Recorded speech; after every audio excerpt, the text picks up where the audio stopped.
respirare un po' di Sardegna fuori, dico fuori dall'isola, è sempre un piacere, un onore. C'è una retorica di fondo, è vero, però per me, specialmente oggi, rappresenta una data un po' particolare, non è la prima volta che vengo. Per oggi si festeggia la poesia, cioè io combatto contro una realtà che trovo fuori dal tempo, cioè com'è possibile che non si studi la poesia sarda nelle scuole? Noi siamo stati ubriacati dai poeti italiani, bellissimo momento per tutti, no? Conosciamo tutti da Carducci, Pascoli, Leopardi, tutto il Novecento, attuale, Montale, però non conosciamo i poeti sardi. E dove erano i poeti sardi in quel momento? Non esistevano? Oppure scrivevano, ma scrivevano una realtà locale, importante, che uno che nasce qua, che vive qua, ha il diritto, dovere di conoscere. Ecco, io non riesco a capire come nei programmi scolastici si bypassino questi poeti, che sono di caratura, attenzione. Un Muraena non può essere ignorato, un Peppino Medeu non può essere ignorato. E così ne posso citare tanti, insomma, Montanaro, per dire che trovo ingiusto, io mi sto dando da fare in quest'ultimo periodo per musicare le poesie sarde, per trovare il metodo, il modo di farle arrivare in maniera più semplice forse, cercando con estrema umiltà di interpretare lo spirito del poeta, considerando che poi nella poesia c'è già la musica. Io ne aggiungo un'altra, perché voglio che la poesia arrivi nel modo più facile, cioè con la forma canzone, che fa sì che si memorizzi anche meglio la poesia. E insomma, forse pretendo troppo, non lo so, ma ci sto mettendo l'anima a fare, e oltre che l'anima del poeta ovviamente, a fare questo lavoro grazie anche a un sostegno, devo dire, importante finalmente dell'assessorato alla cultura della regione Sarda.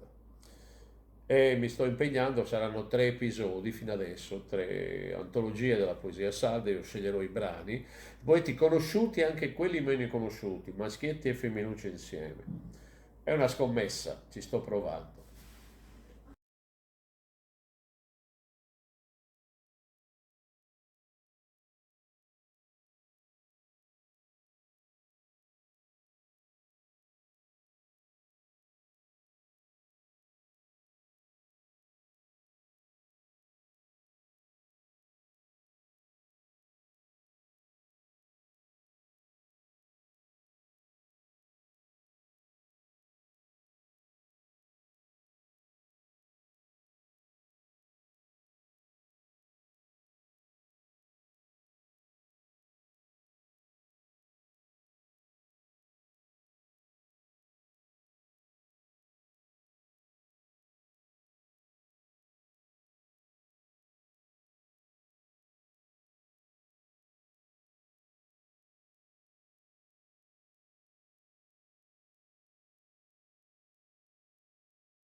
Si vedono volare gli elicotteri che stanno giocando a fare la guerra in mezzo ai felicotteri. Le truppe italiche mandate come antidoto al malessere hanno già nostalgia di casa e brufolina cresce. Ma per fortuna che stanotte la notte passerà e finché il mare non ci chiude noi resteremo qua, e finché il mare non ci chiude noi resteremo qua. Si Deus quer e só carabineiros no arbitrio. Si Deus e só carabineiros no arbitrio. Per concludere, due pezzi. Uno serve per recuperare l'errore di Ivan, diglielo tu a Maria. Diglielo tu Maria, che è la canzone in italiano che ti ha, come dire, fatto apprezzare, conoscere Sì. agli inizi della tua carriera. E poi vorremmo chiudere cantando tutti insieme l'Undinetta. La nostra prima volta è stata tragica, me lo ricordo bene, era domenica, in quella mia 600 prenoragica, una serata in rima quasi magica, l'avevamo già fatto con la fantasia, programmato carezze e abbracci teneri, magari con un fondo di malinconia, roba da canzonette, roba dai pareri. Diglielo tu, come si buttò via il più bel sogno inedito della tua fantasia. Diglielo tu, Maria, che non si fa poesia e che i momenti magici sono tutta una bugia.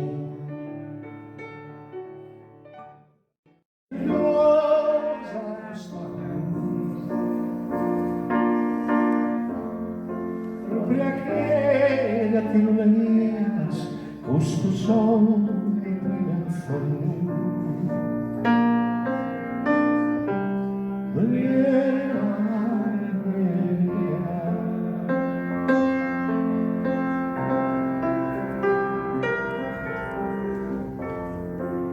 imbriacare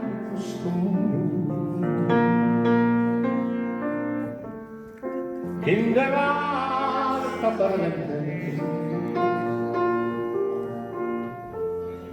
e una chiglia ballo tu alle tue stanzette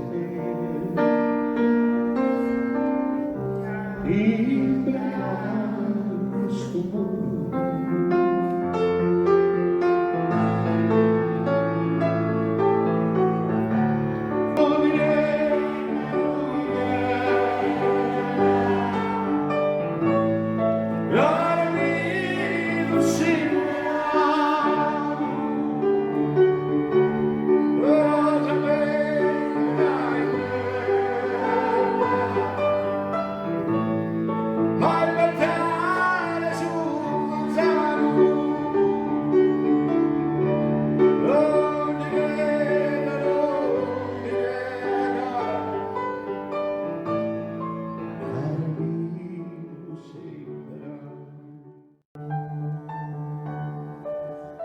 Buon Natale a tutti.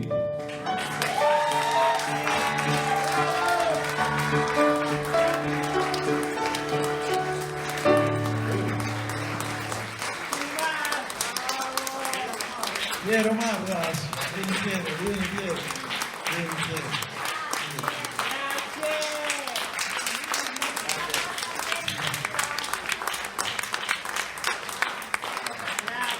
Grazie Piero, con tutto il cuore per le emozioni che ci hai regalato questa sera e anche per le cose che hai detto, perché come dicevi tu, la poesia accompagnata dal canto è un messaggio potente che arriva ai cuori e alla testa delle persone. E oggi abbiamo sentito tante cose importanti ed interessanti. Quindi niente di banale, ma di banale non c'è niente nella tua musica, nella tua poesia, sono tutte comunicazioni di un'attualità che si può toccare con la mano. Quindi grazie veramente e naturalmente ti avremo ancora grazie. E ha anche aggiunto che quello che è riuscito a dire con la musica e con le parole delle canzoni non è riuscito e non riusciti, a esprimerlo a parole quando parlava con gli amici o con... Quindi è molto importante la musica delle parole. Grazie maestro. Grazie Piero. Vabbè, facciamoci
una parola che apre questa liturgia. Rallegratevi, gioite, siate felici. Questa gioia viene dal Natale del Signore, ma per noi, in particolare oggi, come ci ha ricordato all'inizio il Padre, soprattutto per il gremio dei sardi che si raduna in questa chiesa, la gioia è grande perché davvero sappiamo di avere una grande beata in cielo, la beata Elisabetta Sanna, è nostra conterranea, quindi venire qui a Roma ci fa davvero sentire in famiglia e respirare l'aria di casa nostra.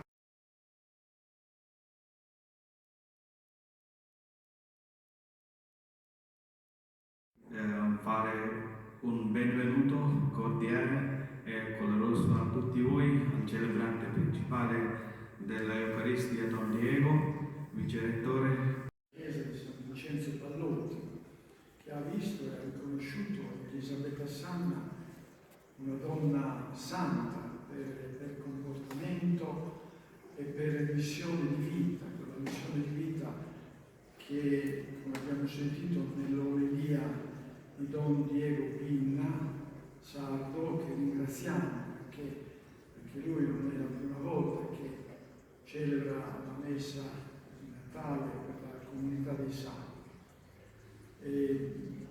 Cara mamma Sanna, non siamo in tanti, ma siamo felici e lieti di essere qui oggi in rappresentanza della comunità dei santi. E come dire, mi piacerebbe che a conclusione della messa potessimo cantare insieme. Io non sono buono, ma Don Diego c'ha una bella voce, qua abbiamo Rosanna, la nostra socia, che ha una bella voce, e Salvatore Belisai. Mi piacerebbe che cantassimo insieme Deus ti salve Maria, proprio per caratterizzare ancora meglio il riferimento alla nostra identità sarda, non per orgoglio, non per, come dire, per nazionalismo, diciamo, ma perché